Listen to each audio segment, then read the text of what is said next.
الحمد لله. إن الحمد لله نحمده ونستعينه ونستغفره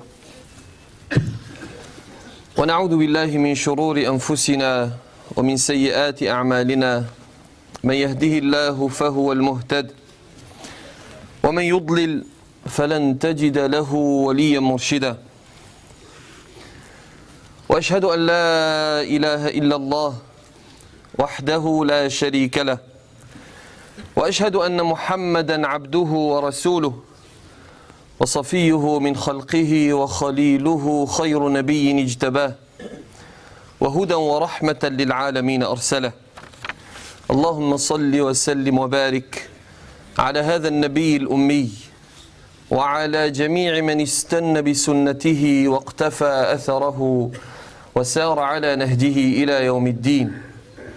من يطع الله ورسوله فقد رشد، ومن يعص الله ورسوله فقد غوى واعتدى، ولا يضر إلا نفسه ولا يضر الله شيئا.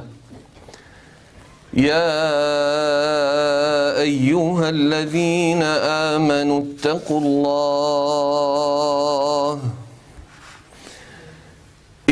الله حق تقاته ولا تموتن إلا وأنتم مسلمون.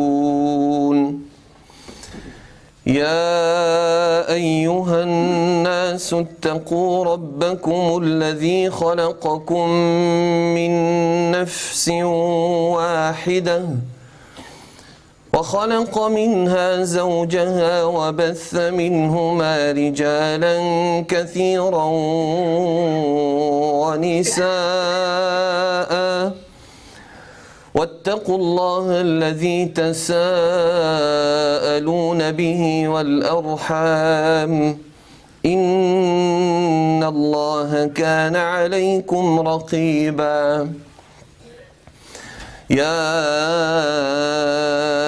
أيها الذين آمنوا اتقوا الله وقولوا قولا سديدا يصلح لكم أعمالكم ويغفر لكم ذنوبكم، ومن يطع الله ورسوله فقد فاز فوزا عظيما. ثم أما بعد، فإن أصدق الحديث كتاب الله تعالى، وخير الهدي هدي سيدنا محمد صلوات ربي وسلامه عليه، وشر الأمور محدثاتها، وكل محدثة بدعة، وكل بدعة ضلالة، وكل ضلالة صاحبها في النار. اللهم أجرنا من النار. أما بعد، فيا معاشر أحباب رسول الله صلى الله عليه وسلم، وهو عليه الصلاة والسلام يسوي الصفوف في بدر قبل التحام الصفان، إذا ببطن سواد بن غزية يبرز خارج الصف، وإذا بالحبيب بيده قدح يضربه على بطنه ويقول له: استوي يا سواد، استوي. فيقول سواد: لقد أوجعتني يا رسول الله صلى الله عليه وسلم. صلوا على رسول الله. والله قد بعثك بالحق فأقدني منك، أريد أن أقتص منك يا رسول الله صلى الله عليه وسلم، وهو خير من مشى على الأرض، سيدنا وحبيبنا رسول الله صلى الله عليه وسلم. فيقول له: هيا أدن يا سواد، هيا اقتص. فيقول: اكشف عن بطنك يا رسول الله، فإنما أصبتني بدون حائل. فيكشف الحبيب المصطفى على بطنه، فيكشف الحبيب المصطفى على بطنه ويقول له: هيا. فإذا بالرجل يكب يقبل البطن الشريف وهو يقول: أمن مثلك يقتص، أمن مثلك يقتص يا رسول الله صلى الله عليه وسلم. فينظر النبي نظرات الإشفاق ويقول له: ما بك يا سواد؟ فيقول له: يا رسول الله، حضر ما ترى، وإني لأجد ريح الجنة دون بدر، وأردت أن يكون آخر عهدي بالدنيا أن يمس جلدي جلدك يا رسول الله صلى الله عليه وسلم. فدعا له الحبيب بخير. من هذا؟ قائد الأمة. ومع من يتكلم؟ مع جندي، مع مطيع. وفي أي موطن؟ في القتال. ومتى؟ قبل التحام الصفان. أكل هذه الظروف ويأتي القائد ويأتي الرسول صلى الله عليه وسلم ويقول للجندي المطيع: هيا اقتص مني. إنه مثال رائع لما ينبغي أن يكون عليه المسلم في المطالبة بالحق.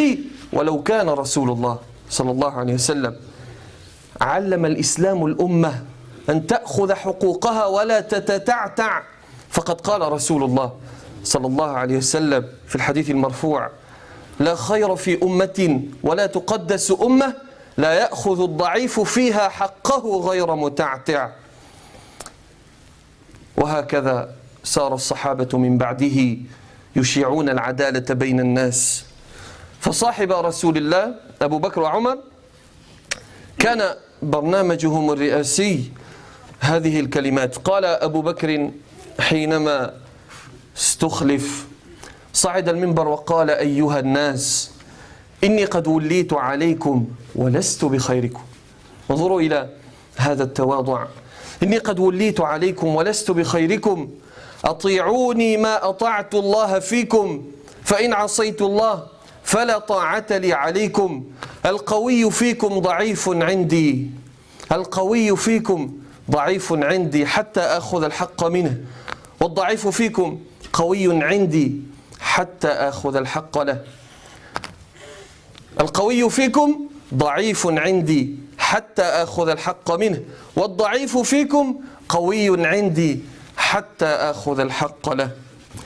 فكانت خطاهم على خطى الحبيب صلى الله عليه وسلم. كان النبي لا يحب أن يستأثر بخير على أصحابه. يدخل عمر إلى حجرته فيجده نائما على حصير، والحصير قد أثر في جنبه، فيبكي عمر فتنهمر الدموع على وجنة عملاق الإسلام وفاروقها. فيقول له الحبيب المصطفى: ما بك يا عمر؟ فيقول له رضوان الله عليه: ذكرت كسرى الفرس وقيصر الروم، عدوان من أعداء الله، يجلسان على الأرائك وينامون على الأسرة، وأنت حبيب الله بأبي أنت وأمي تنام على الحصير فيؤثر جنبك، وأجول ببصري في البيت فلا أرى ما يملأ بطن رجل أو امرأة، ألا أبكي؟ فقال عليه الصلاة والسلام وقد استجمع جلسته: يا عمر، أولئك قوم قد عجلت لهم حسناتهم، ألا ترضى أن تكون لهم الدنيا وتكون لنا الآخرة؟ يعلم صحابته حينما يجوع الناس في الأحزاب فيربطون البطن بحجر، فيريدون أن يرفعوا الشكوى للنبي، فيصادفون النبي وقد رفع الفأس ليهوي على الصخرة، فإذا به يشد على بطنه بحجرين صلى الله عليه وسلم.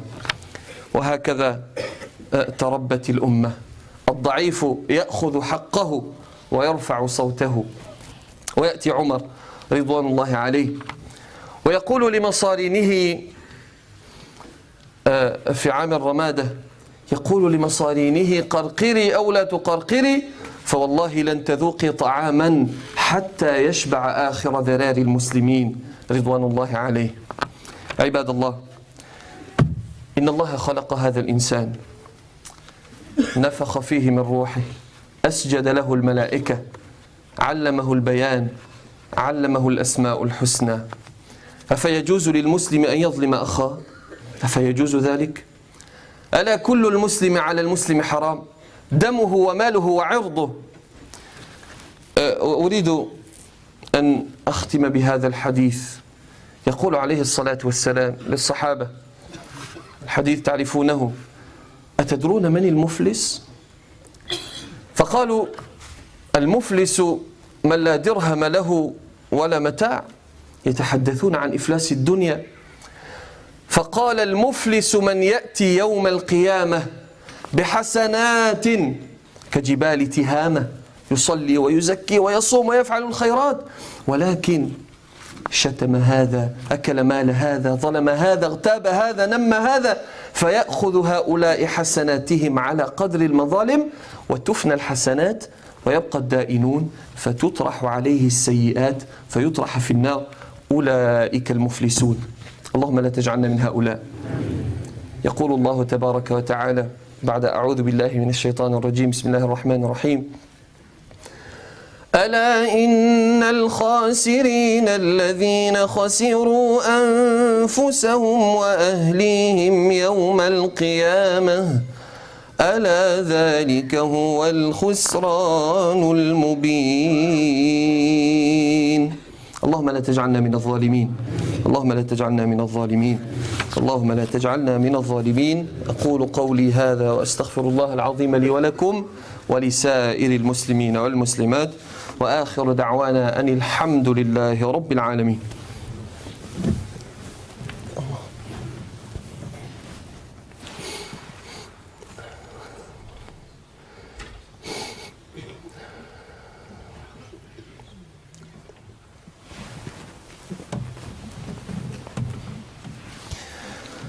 الحمد لله وكفى وصلى الله على نبيه المصطفى وعلى آله وصحبه أجمعين. Nous avons toutes et tous déjà vécu l'injustice. Et c'est un sentiment très curieux parce que tu ne fais rien de mal, tu essaies de mener ta vie, ma foi, le plus droitement possible. Tu essaies autant que faire se peut de rester sur le chemin qu'il faut. Et pourtant, malgré tout, on te fait du mal. Et pourtant, les gens sont injustes avec toi et les questions se bousculent dans ton esprit. Mais qu'ai-je fait? Et parfois, nous allons même jusqu'à l'extrême et dire, mais qu'ai-je fait au bon Dieu, n'est-ce pas? Et il faut savoir qu'il y a ce que l'on appelle une justice immanente. Et nous dirons, nous musulmans, une justice divine. Parce que tout se paie un jour. Tout se paie auprès d'Allah subhanahu wa ta'ala. Et l'on va commencer par ce fameux récit que vous connaissez peut-être, alors que le prophète, que la paix soit sur lui, passe en revue ses troupes pour la bataille de Badr. Il remarque que l'un de ses compagnons a un comportement particulier. Il dépasse quelque peu du rang. Et le prophète va se saisir de ce qu'il a entre ses mains, ce que l'on appelle en arabe al-qadah, c'est un genre de bol. Et il va se saisir de ce bol et lui tapoter le ventre pour lui dire de rentrer dans le rang. Et lorsqu'il fait ceci, le compagnon se saisit de l'occasion et lui dit au prophète de l'islam, il a une idée derrière la tête, vous allez le voir, il dit au prophète de l'islam, tu as été envoyé pour répandre la justice, or le fait de me tapoter le ventre constitue une injustice, alors je veux réparation. Et le prophète, alors qu'il est prophète, va lui répondre, alors approche, alors venge-toi. Et il va ajouter une condition et dire, lorsque tu m'as touché le ventre, je n'avais pas de vêtements. Alors de la même manière, ôte tes vêtements, ô prophète de l'islam. Et le prophète sallallahu alayhi wa sallam, sallu ala rasulillah, va ôter ses vêtements et va lui dire, vas-y, venge-toi dans les mêmes conditions. Et lorsqu'il fait cela, il met son plan à exécution, il se jette sur lui, il le serre contre lui, et lui dit, comment peut-on se venger de personnes comme toi? Est-ce que l'on se venge de gens comme toi? Et le prophète va demander explication et il lui dit, en réalité, je sens que ma fin est proche, je vais peut-être partir lors de cette bataille et j'ai voulu ceci, j'ai voulu que ma dernière action soit le fait que ma peau touche la tienne, au prophète de l'islam. Ce récit, il est intéressant à plusieurs titres. D'abord, il s'agit du prophète. Et sallallahu alayhi wa sallam. Et bien qu'il soit ce grand homme, il accepte de rendre justice, même si cela le concerne directement. Même si l'on atteint le prophète sallallahu alayhi wa sallam directement, il accepte de rendre justice. Et au-delà de tout ceci, les leçons, elles sont multiples. Regardez les conditions dans lesquelles ils sont. Il s'agit d'une bataille, le prophète est sous tension, il est également le stratège, donc il doit réfléchir. Et malgré tout, il répond à la demande de cet homme. تقدموا شيئا ما بارك الله فيكم. Celui qui peut faire un petit mouvement, qu'il le fasse pour permettre à nos frères d'entrer dans la salle. بارك الله فيكم. Et donc, il est le commandant en chef, il s'adresse à un soldat, le soldat doit s'exécuter, il n'a pas à discuter. Et malgré tout, le prophète, que la paix soit sur lui, tient à faire régner la justice même dans ses rangs. Sallallahu alayhi wa sallam. Alors, s'il est possible de réclamer justice auprès du prophète, sallallahu alayhi wa sallam, alors a fortiori, nous pouvons réclamer justice de toutes et tous. L'islam nous appelle à réclamer nos droits. Il y a d'ailleurs une tradition prophétique hautement attribuée, ce que l'on appelle al-hadith al-marfou', dans laquelle le prophète, que la paix soit sur lui, dit « Nul bien dans une communauté dans laquelle le faible ne peut prendre ses droits avec facilité ». Il nous a appris, sallallahu alayhi wa sallam, la définition du mot justice. Il n'aimait pas qu'on le mette sur un piédestal. Et vous avez un certain nombre de récits qui illustrent tout ceci. D'abord, vous avez cet épisode au cours duquel Omar ibn Khattab va entrer chez lui et il va se mettre à pleurer. Il est pris par l'émotion. Le prophète demande des explications et il lui dit au prophète de l'islam: j'ai pensé soudainement à Kisra de Perse et à César de Rome, qui sont confortablement installés dans de luxueux palais, qui se nourrissent correctement. Et tu es le prophète de l'islam. Et alors que tu es cet homme que nous connaissons tous, tu dors sur un tapis de paille. Et j'ai beau observer cette pièce, je n'y trouve de quoi manger et de quoi boire. Et le prophète va lui rappeler un principe fondamental. Il va se relever et lui dire: oh Omar, n'acceptes-tu pas que ces gens aient les bienfaits de l'ici-bas et que nous ayons ceux de l'au-delà? Parce que Omar ibn Khattab momentanément a oublié cela. La scène qui se déroulait sous ses yeux lui a emporté cette partie de la réflexion. Et par cette phrase, il revient et il comprend le message du prophète sallallahu alayhi wa sallam. Je le répète, il n'aimait pas être mis sur un piédestal. Lors des coalisés, alors qu'ils sont morts de faim, les compagnons, ils avaient une pratique qui était de mettre une pierre sur leur ventre pour atténuer cette faim. Et ils vont vouloir aller se plaindre auprès du prophète. Et ils constatent que le prophète sallallahu alayhi wa sallam, lui, a 2 pierres sur son ventre. Comme pour dire: je ne veux pas être mis sur un piédestal. Alors soyons précis. Le prophète sallallahu alayhi wa sallam, il a un côté particulier. Il est illuminé par le message que le Créateur lui a révélé. Mais au-delà de ceci, c'est un homme. Et il ne souhaite pas être mis sur un piédestal. Il ne souhaite pas être meilleur qu'un autre. Et a fortiori, s'il n'y a pas de supériorité prophétique, alors il n'y a pas de supériorité entre nous. Et ne vous faites pas avoir par certains qui ont l'apparence du pieux et qui veulent se mettre au-dessus de vous et qui vous regardent avec dédain parce que l'habit ne fait pas l'imam. Et parce que l'on pourrait vous citer des dizaines d'exemples. Faites juste une expérience. Faites un match de foot avec un apparent pieux. Organisez un match avec un apparent pieux. Alors ne généralisons pas, il y a des gens qui sont cohérents. La forme est cohérente avec le fond. Mais vous en avez beaucoup dont la forme n'est pas cohérente. J'ai moi-même joué des matchs avec d'apparents pieux, très belle barbe, très beau qamis. Encore une fois, je n'ai rien contre cela. L'apparence est importante, mais ce n'est pas le plus important. Si tu n'es pas en cohérence avec ce qu'il y a à l'intérieur, alors quel intérêt? Et le Créateur n'accepte pas de toi la forme, il accepte surtout le fond. Il ne suffit pas de mettre un hijab ou de... Et je précise mes propos pour que l'on ne me fasse pas dire ce que je n'ai pas dit. La forme est importante.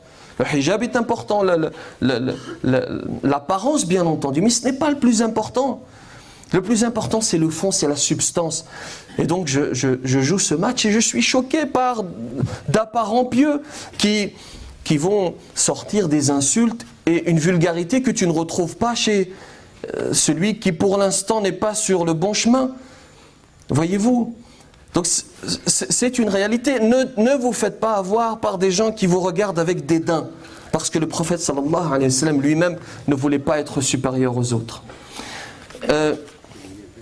Les compagnons du prophète sallallahu alayhi wa sallam vont suivre son comportement. D'ailleurs, Abu Bakr, l'une de ses premières paroles, elle est celle-ci.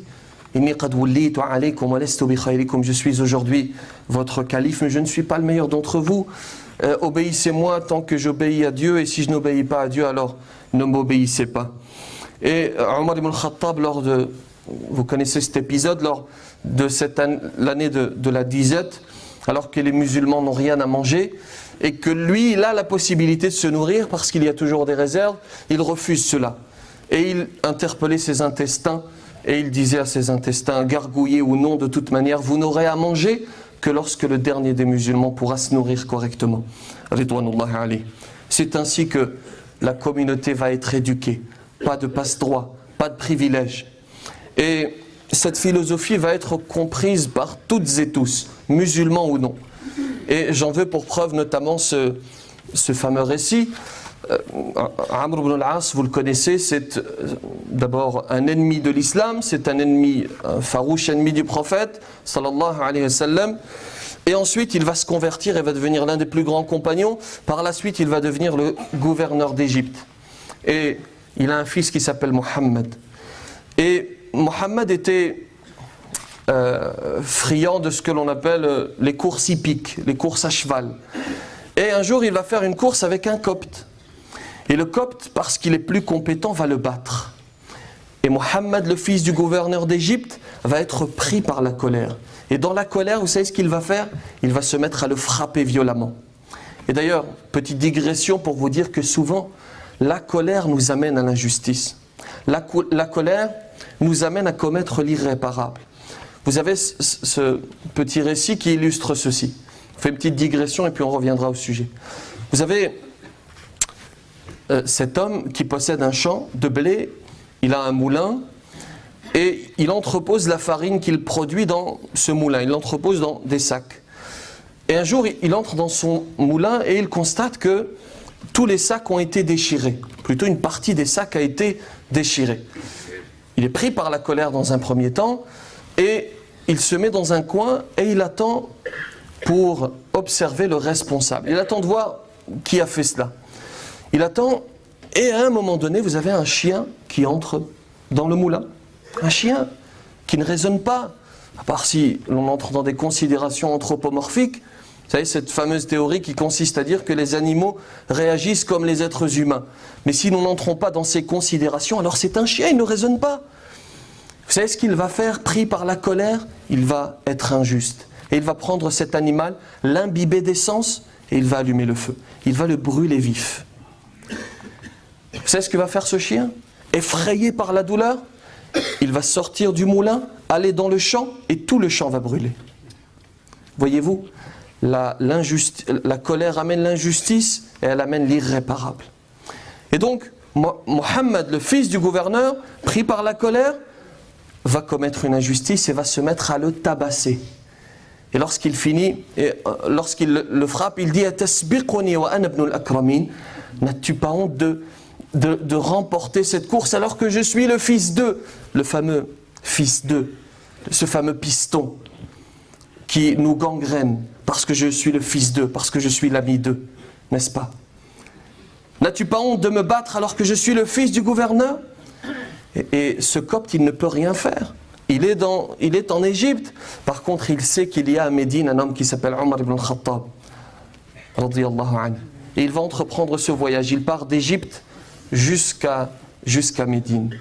Il arrive à Médine, il informe Omar ibn al-Khattab et il va prendre des mesures. Il est pris par la colère, mais cette fois-ci, il n'est pas injuste. Il est sage, ridwanullahi alayhi. Et il va écrire une lettre à Amr ibn al-As et lui dire « Rendez-vous le jour de Arafah, tu amèneras ton fils Mohammed. » Et ils se retrouvent tous le jour de Arafah. Et Omar ibn al-Khattab va interpeller le copte et lui dire « Voilà le fils du gouverneur d'Égypte, frappe-le. De la même manière, frappe-le.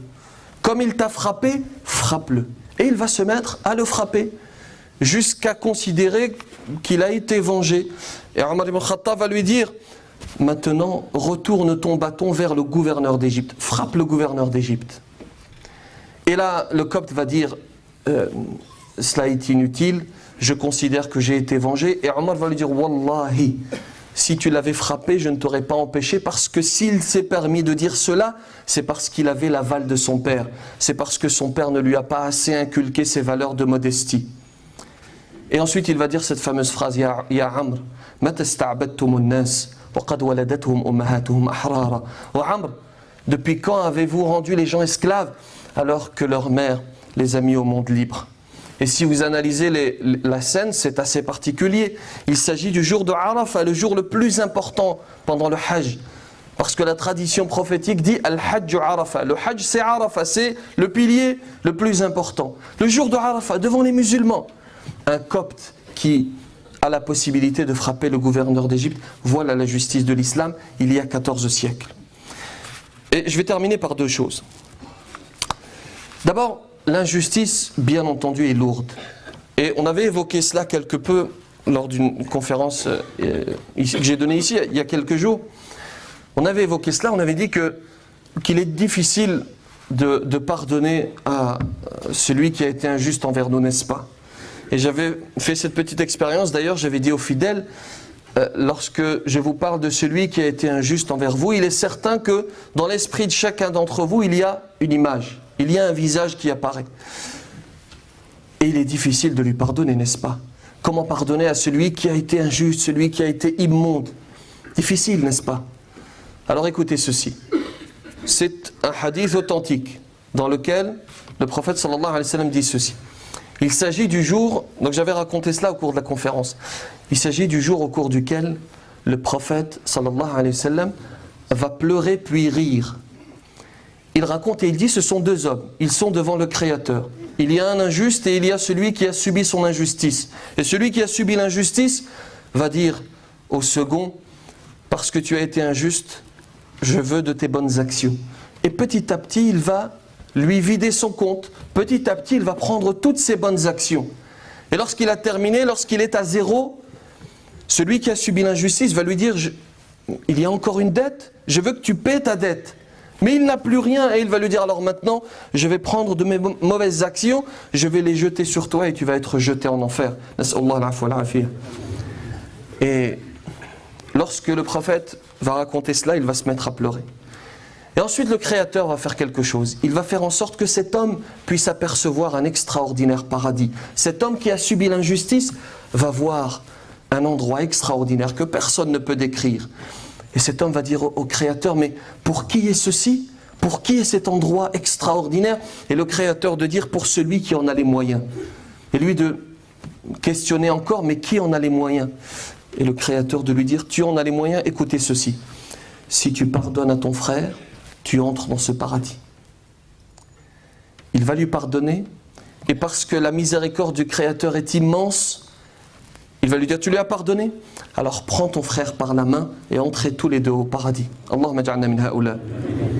Voyez-vous, le jeu n'en vaut-il pas la chandelle?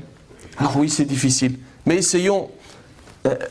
Et c'est de la théorie, bien entendu, encore faut-il pratiquer cela, mais essayons de pardonner parce que le Créateur nous promet le paradis. Je vais terminer par ceci. C'est une autre tradition prophétique qui est similaire.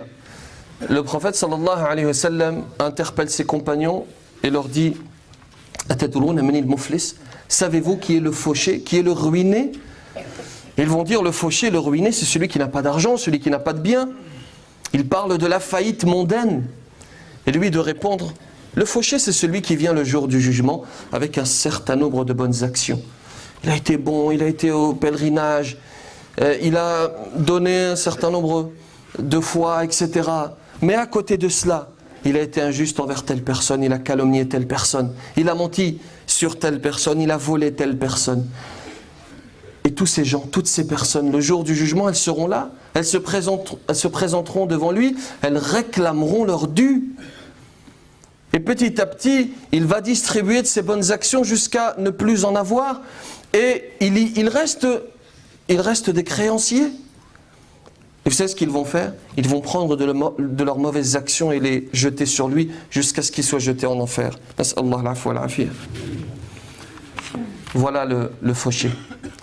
Voilà celui qu'il faut éviter. Et il vaut mieux que tu sois fauché ici-bas que dans l'au-delà. C'est pour cela. Si tu as commis une injustice, empresse-toi de décrocher ton téléphone et d'appeler cette personne et de t'excuser et de demander son pardon parce que tu n'y pourras rien le jour du jugement. Qu'Allah subhanahu wa ta'ala nous accorde de faire partie des justes. Alors quelques annonces avant de clôturer, Inch'Allah. جمع تبرعات لمدرسة مسجد الإيمان Donc ça, je vais évoquer ce point quelque peu, Inch'Allah. Liqa shahri fi Masjid Tawba, donc à Villeneuve d'Ascq, le 31, lundi 31 décembre à partir de 19h. محاضرة بعد صلاة المغرب هنا في المسجد في مسجد الإيمان avec le frère Hali Rida, Inch'Allah, Cheikh Hali Rida, et une invocation pour les malades, Inch'Allah. Alors on va vous solliciter vos dons pour l'école de la mosquée dans laquelle vous êtes. D'ailleurs, je suis très honoré d'être ici parce que j'ai été grandement, j'allais dire partiellement, mais en réalité grandement formé ici, et je ne cesserai de remercier celles et ceux qui, depuis tant d'années, travaillent ici et travaillent pour la communauté. Et nous devons nous mobiliser pour que cela perdure et pour que nos enfants puissent continuer à étudier. Et je vais vous dire 2 mots sur le fait de donner. Parce que souvent on cite des textes, voilà, donner, etc. Mais on ne prend pas le temps d'aller dans la profondeur des choses et de réaliser les choses. Parce qu'il y a une différence entre savoir et prendre conscience d'une chose. Nous savons tous que celui qui donne, il aura un destin heureux, n'est-ce pas? Mais est-ce que nous en avons pris conscience? Sachez que, alors d'abord il y a cet épisode au cours duquel Omar ibn Khattab va venir voir le prophète et va lui apporter la moitié de sa richesse. Et le prophète va lui dire, mais qu'as-tu laissé à ta famille? Il va dire, vous connaissez le récit, il va dire, j'ai laissé la moitié de ma richesse à ma famille. Et va venir Abu Bakr, qui lui va amener cette fois-ci toute sa richesse. Et il va lui dire, qu'as-tu laissé à ta famille? Il va dire, je leur ai laissé Allah et son prophète. Alors on ne vous demande pas, bien entendu, de faire ces sacrifices. Il s'agit d'illustres personnages. Il s'agit de tendre vers cela. Il s'agit de prendre conscience du fait que, et c'est mon 2e point, prendre conscience du fait que ce que tu donnes, c'est ce que tu possèdes réellement. Vous entendez? Ce que tu donnes, c'est ce que tu possèdes. Parce que cet argent, tu le retrouves le jour du jugement. Et ce que tu dépenses par ailleurs, tu le perds. Mais ce que tu donnes, c'est la monnaie de l'au-delà. Le compte bancaire que tu as ici, bien qu'il soit garni, il ne traverse pas la terre. Tu vas mourir, tu vas partir, ta famille va te délaisser, ta famille va revenir sur ses pas, tu seras dans cet endroit obscur et ce qui t'accompagnera, c'est ce que tu auras donné. Ton compte bancaire dans l'au-delà, c'est ce que tu auras donné ici-bas. Alors soyons de cela, préparons notre au-delà. اللهم اهدنا فيمن هديت وعافنا فيمن عافيت وتولنا فيمن توليت وبارك لنا فيما أعطيت وقنا واصرف عنا برحمتك شر ما قضيت إنك سبحانك تقضي ولا يقضى عليك إنه لا يذل من واليت ولا يعز من عاديت تباركت ربنا وتعاليت اللهم اغفر لنا أجمعين اللهم اغفر لنا أجمعين اللهم اغفر لنا أجمعين اللهم لا تدع لنا في مقامنا هذا ذنبا إلا غفرته ولا هما إلا فرجته ولا كربا إلا نفسته ولا ولدا إلا أصلحته ولا مريضا إلا شفيته ولا مريضا إلا شفيته ولا مريضا إلا شفيته ولا حاجة من حوائج الدنيا والآخرة هي لك رضا ولنا فيها صلاح إلا أعنتنا على قضائها ويسرتها برحمتك يا أرحم الراحمين اللهم اشف مرضى المسلمين اللهم اشف مرضى المسلمين اللهم رب الناس مذهب البأس اشف أنت الشافي لا شفاء إلا شفاؤك شفاء لا يغادر سقما اللهم ارحم موتى المسلمين اللهم ارحم موتانا وموتى المسلمين ربنا آتنا في الدنيا حسنة وفي الآخرة حسنة وقنا عذاب النار وأدخلنا الجنة مع الأبرار سبحان ربك رب العزة عما يصفون والسلام على المرسلين والحمد لله رب العالمين